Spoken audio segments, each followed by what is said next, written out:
Hey everybody. We're going to look at our second Dr. Baduk game. As you know, he's my favorite YouTuber. And he did a series where he started an account on Taijin, and they don't allow you to start higher than 3 Dan. And then he works his way up to 9 Dan. And I've seen other pros do this, but it's pretty interesting, watching him with ease beat the 3 Dons, 4 Dons, 5 Dons, 6 Dons, and he's playing 7 Dons, and it's like no problem. Just simple moves, nothing special. So I really enjoy it. Um, so we might ask the question, what's stopping you all from just going over and watching them? Well, nothing. You probably won't, but this I'm making this video because I want to show things that interest me, things I learn. How do I look at a pro game? What sort of things surprise me and change the way I look at Go? So that's what this is about, and let's take a look. We'll be looking at the white stones. Two choices here, as I've mentioned before. We can take the corner or Sente. He always likes Sente. 95% of the time, he loves Sente. Back to the unfinished corner. He's going to ignore this. This is not a pressing move. He would have responded if it was 3-3, but the approach, no big deal.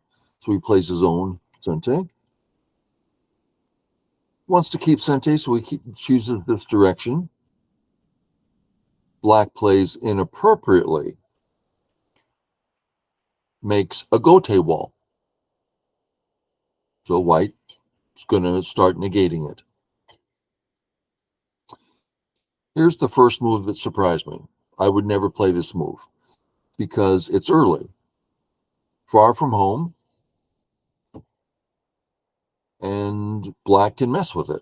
So I was really surprised. So right away I'm like, okay, let me see how he does this to make it not too early. Because if this turns out to be Gote and wasted, then it's a loss. We go this way. Now, we all know this is Sente, and we can't give black this thickness for free. This is all would be Sente. So white's got to take that away. Make sure black can't turn in Sente. Could also do it this way, but this is Sente because black does not want us to turn there. Okay, so that was a double Sente move, big as you can get. So now I ask, will white just cut? Is that what he's doing? No, now he prepares. Okay, so that's a big move, negates the wall. If I'm black, I would play this way. There's no cut, right? There's no cut there. And black's getting thick to the outside. So that's not a problem.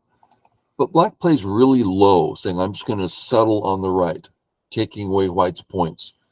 Granted, but second line is not a great idea.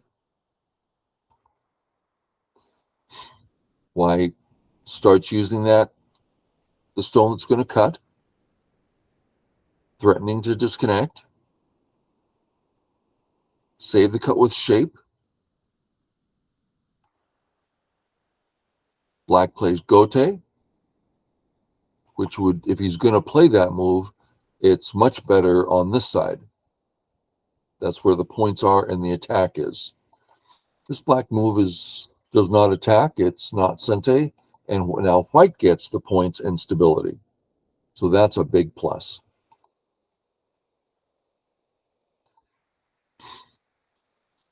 As white starts to surround, that threatens the cut.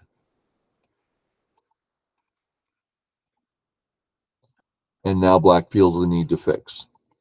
So white played A long time ago, and if black had found a way to not play this, B's just gote and dame, not even 1 point. So he doesn't want to do it, but feels a need to. So that was what the game was all about for a while, was can I avoid B? And he didn't feel that he could. White gets back to the opening. This move. We've seen white get sente a couple of times. And this is his method, when can I get a free move and go do something interesting and big? So let's check out this black move and try to get it. White treats it as gote, and white plays away. Well, let's see if we can get a handle on why. This is what I would do, is what I do when I look at pro games. So we check out the A group, and we ask if it wanted more health, which it doesn't need more health, would it go to the corner? It can't get to the corner. Black's there. Black stops it immediately. So no, can't get to the corner. And it's already on top, so it's only center for health. So this black move does not stop white from going to the corner, because white couldn't get to the corner. And it doesn't remove the base, it threatens to remove the base.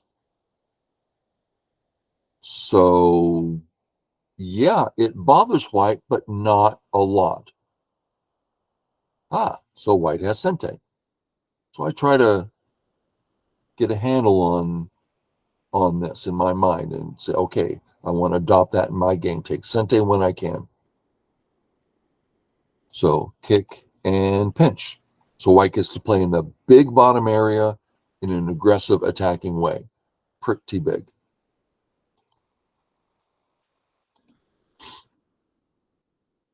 Sometimes I wonder, should we be running out with A? It's like, no, I understand this move. It's a base for either player. That makes it pretty big.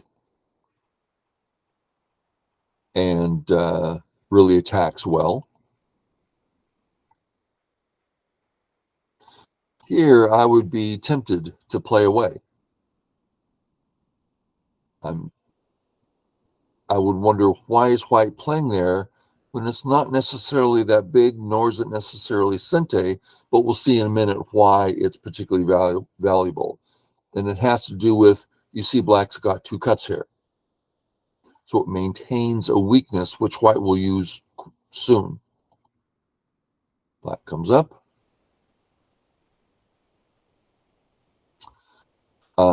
Let's look at something. Let's not worry about the A group for a minute, for black's A group, and look at the invasion. Now, we've seen this before. I'm going to bring it up here. There's a cut here. So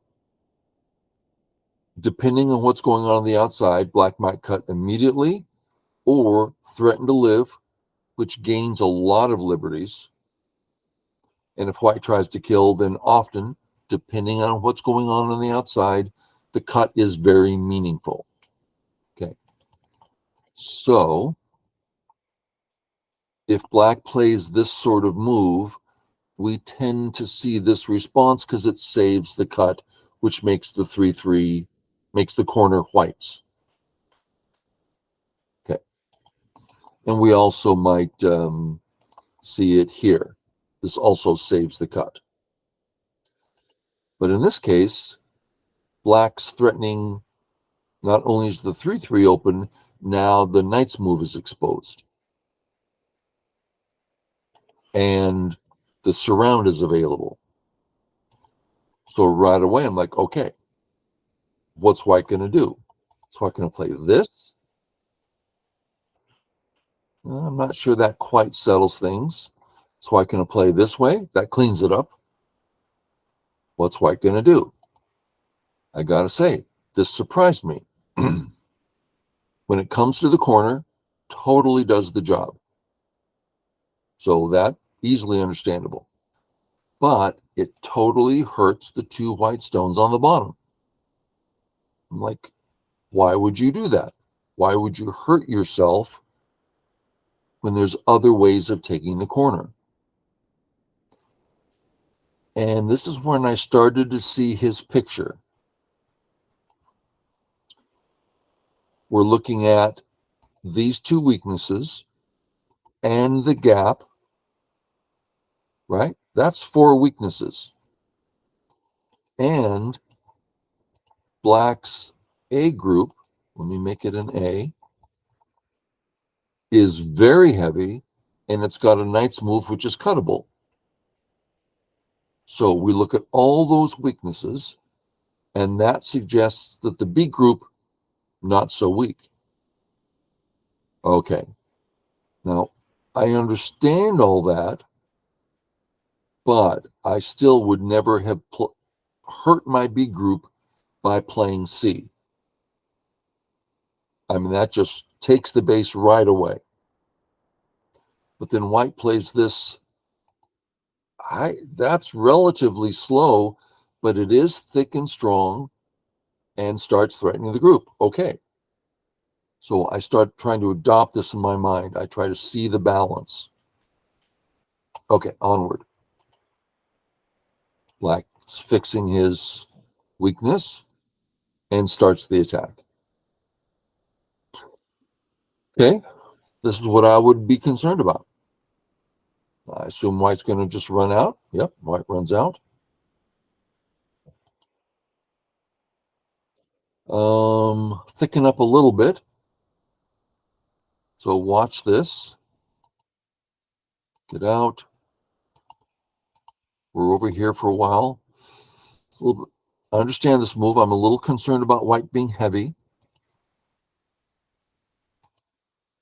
White gets out.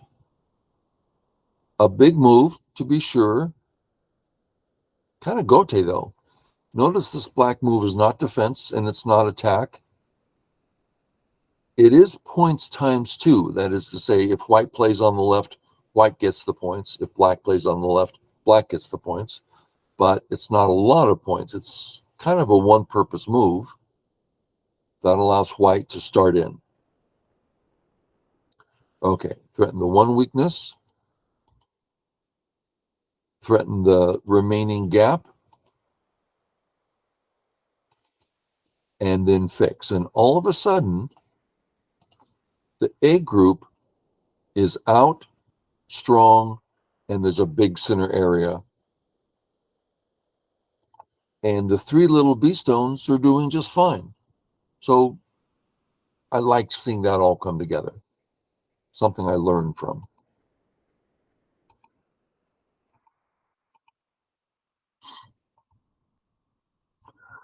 Okay, so at this point, white has too many points. This new center area for white is just going to win the game. So black feels the need to come in. But we know the line that we're supposed to respect. We draw a line, and black shouldn't go past that line, and black does. So we get to see how white's going to abuse black. Now, I've done this a million times, but he's going to do it better than I do, and that'll allow me to learn about it. Contact the stone. Okay, black just walks out because that black group's basically alive. Come on out. Attack this group harshly. Really strong forcing move attack. That group's not alive yet. White doesn't care about getting cut because white's strong there.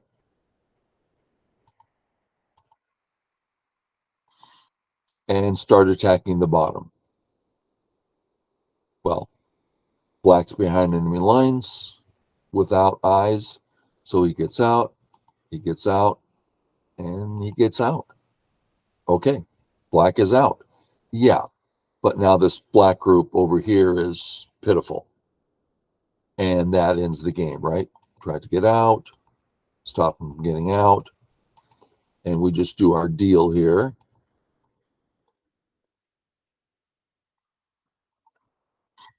Take away the eye. This is just a double code that can't get resolved. Take away the eyes, and there's just no way for black to find the second eye. Double co doesn't have a lot of meaning. Try to get out. There's no getting out, and black resigns.